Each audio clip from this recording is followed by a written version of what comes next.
Today on Decision Week, Hugh Douglas, we got to discuss A.J. Brown. And today isn't so much a discussion of do you think he'll be back and blah, blah, blah, what they get for him and ramifications of a trade. That's all for Howie Roseman.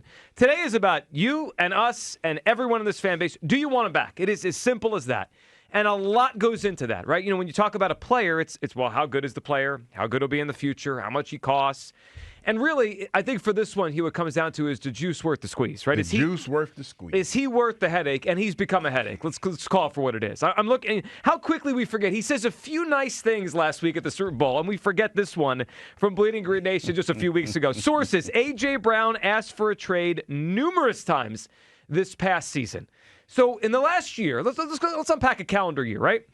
It was right around exactly 1 year ago today that A.J. Brown put out his Instagram post-Super Bowl win, and said that that's not really what satisfies him. It's dominating his matchup. He told us what he's about, and that's fine. He can be whatever he's about. But he's not about team success. He's about his success. And as this offense has evolved, that has become harder to happen for him, and he has not been happy. I don't want A.J. Brown back. I don't think the juice is worth the squeeze anymore. He is a very good player. I don't think he is quite a top 5 receiver anymore. I think we're at a point now where the Eagles could get good value for him. And as time goes on, if he has more hamstring injuries or knee injuries, they'll probably get less for him. I want to create a bidding war. I want to trade him now. I do feel that it became a headache. I mean, multiple trade requests, the using me but not using me post.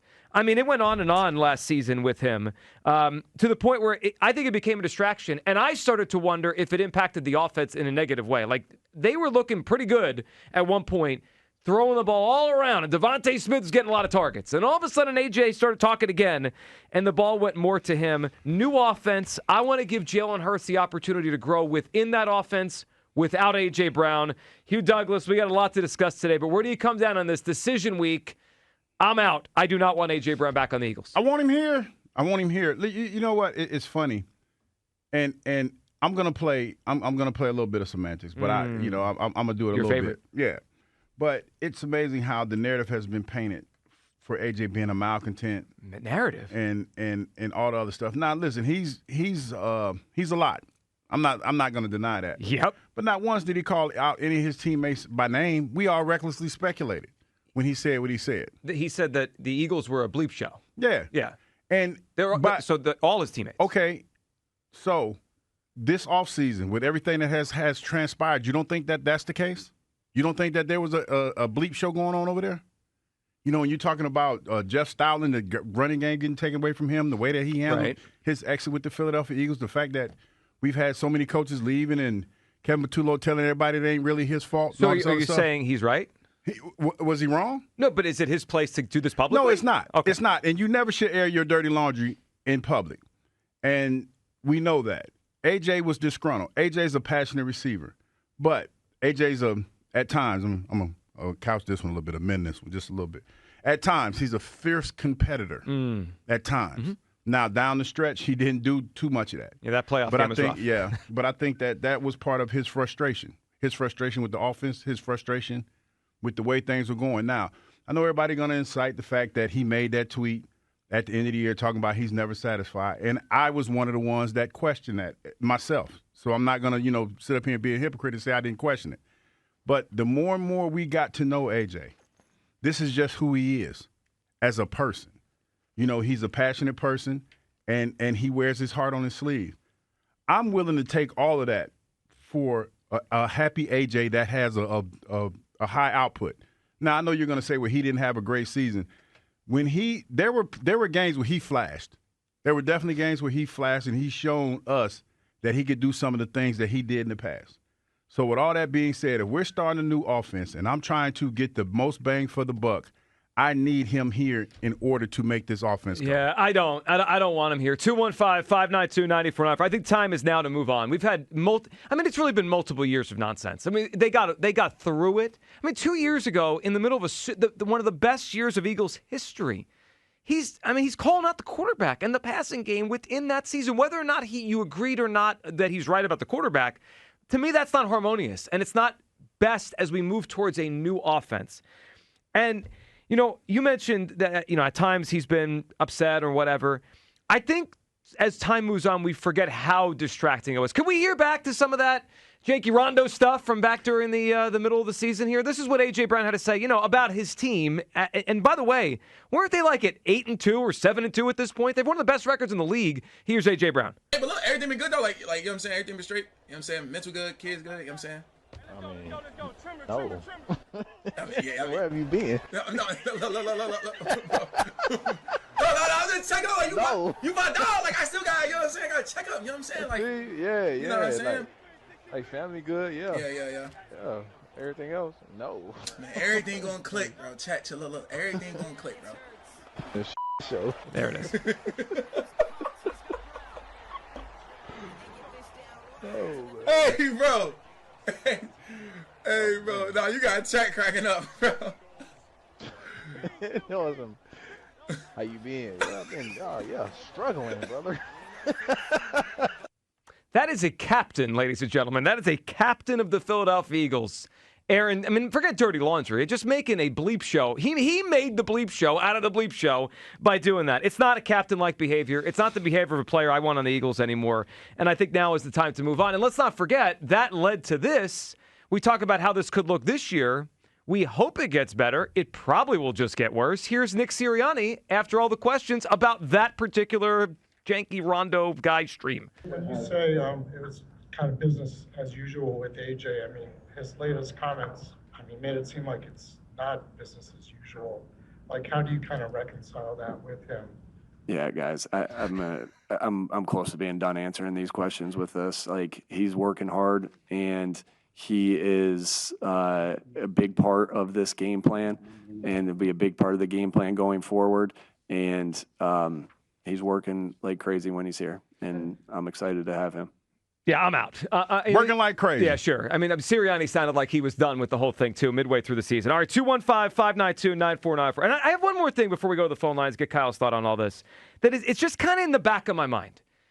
I know that when we talk about the team, right, we just assume more talent, more name talent means better team, better production. I don't know if that's always true in football. And I think there is a scenario once in a while where addition becomes subtraction for teams, players, and maybe even when it comes to the passing game. And I have a couple things, Hugh, that are in my head, and I can't get them out of my head as I think about this scenario. The first one, and I already know what you're going to say and what callers are going to say. They're going to say, Joe, it was the Giants. It was one game. One game. The Eagles scored their most points this season when A.J. Brown did not play. It's been in my head the whole season. It's been in my head since that game. They scored their most points, and they played other bad teams. It wasn't like they played one bad team. They played the Raiders, played the Giants again. They played the Commanders twice. They scored their most points this entire season when A.J. Brown did not play. And Jalen Hurts had a 75% completion and 4 touchdown passes. So the idea that he needs A.J. Brown, I'm not really sure that's true. And the other thing that's in my head, and I think about the team that just won the Super Bowl, right? The Seattle Seahawks are coming off the Super Bowl. 1 year ago, the Seahawks traded away DK Metcalf, who was considered their number one wide receiver, their big play, big body wide receiver. And they said, you know what? We're going to take that cap space, invest it in the rest of the team. We're going to take that draft pick, draft a defensive player. And we think this young receiver we have, Jackson Smith-Njigba, if we feature him more, he's ready for a jump. And I'm not trying to sit here and tell you that DeVonta Smith's going to be the offensive player of the year next year. But Hugh, I want to throw a couple of numbers at everyone. Go on, Matt. And I want you to try to tell me who's who. Okay? I'm going to tell you wide receiver 1 and then wide receiver 2, and you try to tell me who's who, okay? Wide receiver 1, first 2 years in the NFL, 2,112 receiving yards, 13.3 reception yards per reception, 12 touchdowns. 2,112 yards, 13.3 a catch, 12 touchdowns. That's receiver number 1.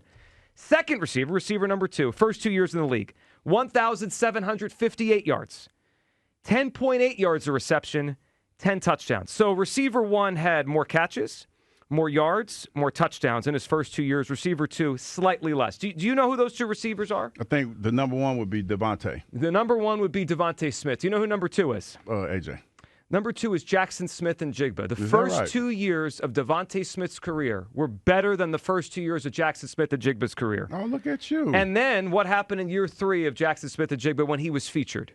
he became the offensive player of the year. I believe there's more to DeVonta Smith, and I think if the Eagles get A.J. out of here and make DeVonta the one, there's another level. Again, I'm not trying to tell you he's offensive player of the year, but do I think he get to 1,400 or 1,500 yards if he's the guy? I do. I think the Eagles need to move off A.J. Brown. I don't want him back.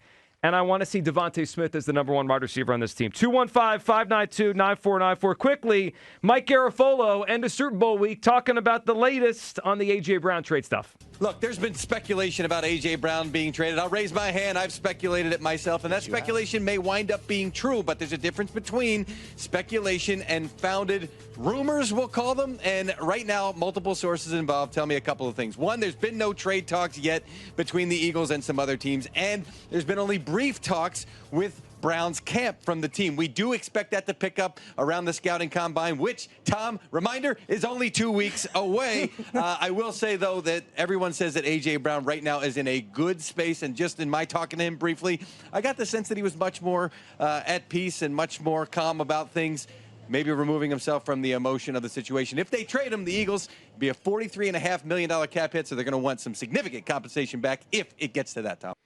All right, so you know what? If they can get significant compensation, I would do it tomorrow. 215-592-9494. Decision week rolls on WIP.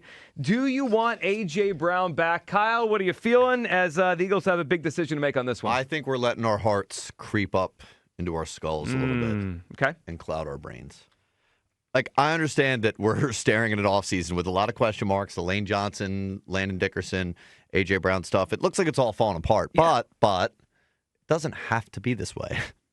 It does not have to be this way. I mean, like, first of all, there's just there's the aside of, like, while I understand that the cap doesn't make it impossible to trade A.J. Brown, it does make it more difficult. And there's a turd that you would have to swallow, to use a Hugh phrase, if you want to get rid of A.J. Brown. And you're selling low. Like, he did not have a good season last year. And it's not just easy to replace a guy like A.J. Brown. Like, I feel like we get a little spoiled. We forget about life before DeVonta Smith and A.J. Brown and the kind of receivers that we had to deal with. And, like, it's hard to win that way. And it's hard for a quarterback and for an offense to look good that way. And, yes, he's annoying. That's where, like, the heart comes in. He annoys the living hell out of me. He's really annoying. But you mentioned it. He is a captain of the team, which is voted on by the players. You don't really ever hear like Sirianni was annoyed because it got to that point. And that's, by extension, AJ's fault. But I don't think Sirianni has a bad relationship with A.J. Brown. I don't think the teammates have a bad relationship with A.J. Brown. Clearly, A.J. and Jalen, they're not on great terms, but they've been able to get through it and win a Super Bowl together with the way the relationship is. I just think going into the season, in an ideal world, Jalen Hurts figures out this offense. He's the quarterback of the future. We have no doubts. We do extend him after next season. Like, and things start to look like the arrow's pointing up again. I don't necessarily know if it's fair to Jalen to put these kind of expectations on him, say this is a make or break season for you, and get rid of maybe his best weapon on the offense. Totally I don't think, like, that doesn't, I don't see that working out too well. That don't track well for and you. While, sure, you could argue that A.J. Brown might be in decline, it's possible. Everyone on the offense, besides maybe Dallas Goedert last year, had a bad season. So, like, there is reason to believe that a new offense that figures out how to make A.J. that target number one that he wants to be can make this thing work out. So, I guess what my plea to the people would be today, give peace a chance. Yeah, we could try that. We can give peace a chance. I think you're right that our heads and our hearts are going to conflict today when we have this conversation. I also think time seems to heal wounds. We have this conversation after the janky Rondo stream, and half the town wants him out, or three-quarters of the town wants him out. Time has calmed things down. We haven't played a game in weeks and weeks. AJ just talked nice, right, when he talked down at Super Bowl week. And everyone thinks, we can make this work. Let's not forget what last year was. Can I use AJ's phrase? It was a bleep show. It was a bleep show because he made it a bleep show from when they won the Super Bowl through the end of the season. I think we are totally tempting fate. And I don't think his value will ever be higher than it is now. Next year, he will be a year older. He will be closer to 30. I do not know if he will be healthy next season. Like, if you could tell me right now, and we'll get into it as the show goes on, that they can create some sort of bidding war between AFC powers and they could get a first-round pick for him, oh, man, I'm in.